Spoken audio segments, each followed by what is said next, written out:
Hello, welcome to this product video. In this video I'm going to show you how to connect the cathodic protection and pole device. First, what is this device and how does it work?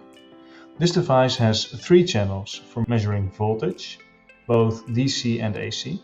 It has 1 channel for measuring current, which can be connected to a shunt, and 1 channel for switching a general purpose relay. And this can be used for disconnecting a coupon from a pipe and then measuring its off potential.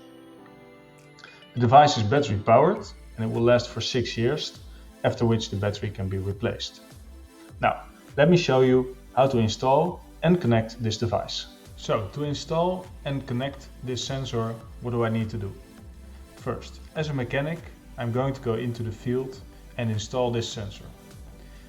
With the sensor comes this bracket, which can be connected to the sensor like this, which allows me to easily place this sensor into a cathodic protection pole. Also, an antenna is delivered with the sensor, which can be attached to the sensor here. Of course, when I install it, I also have to strip this wire and attach the wires to the 3 pipes that I want to measure: the coupon, the shunt, whatever are the things I want to measure in the field at this specific location.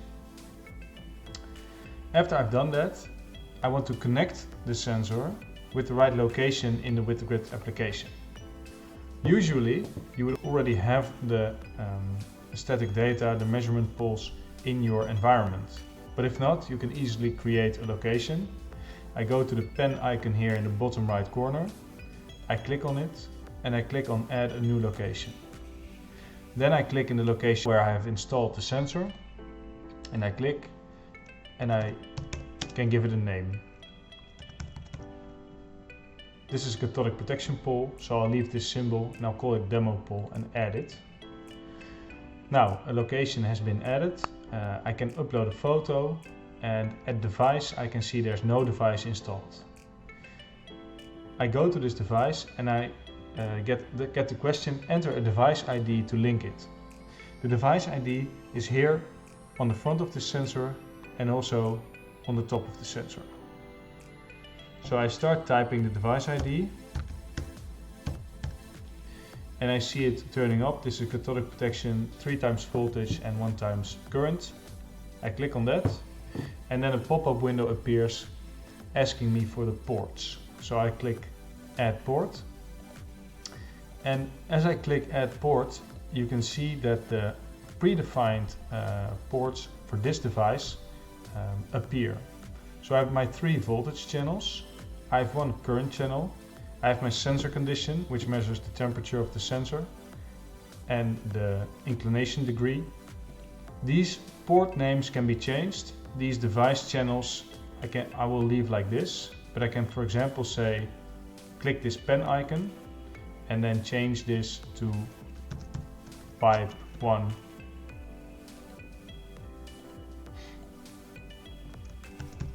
pipe 2, and the current can, for example, be pipe 1 current.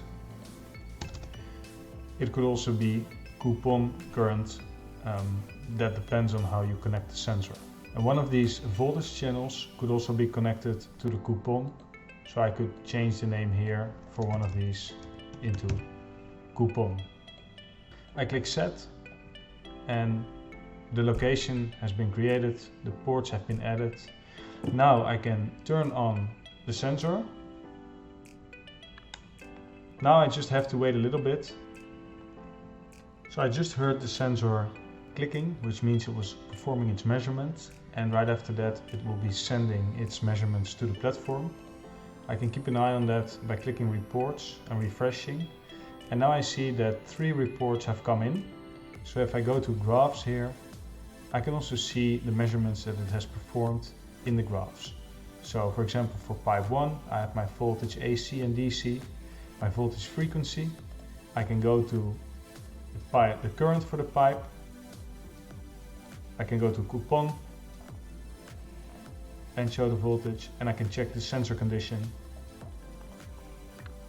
Now importantly, if I want to measure the current, I also need to set the current offset. For that, I go to Properties, and I have the reference potential, which needs to be set because this sensor has been placed with a reference electrode in the ground, and there's an offset between your reference electrode, copper sulfate. The shunt resistance is important to know if I want to measure current. It's necessary to know the shunt resistance for the platform to correctly show the current measurements. So for example, the shunt resistance could be 1 milliohm if I give that in here. And now if the device does a new measurement, then the current values will also be shown in the graphs. So now we see that a lot more measurements have come in, and now if I go to graph and I check out the pipe current, I can also see that current AC and current DC measurements are shown in the graph. So this is a short video in which I've shown you what the cathodic protection pole sensor is, how to install it, and how to connect it to the Withthegrid application. Thanks for watching.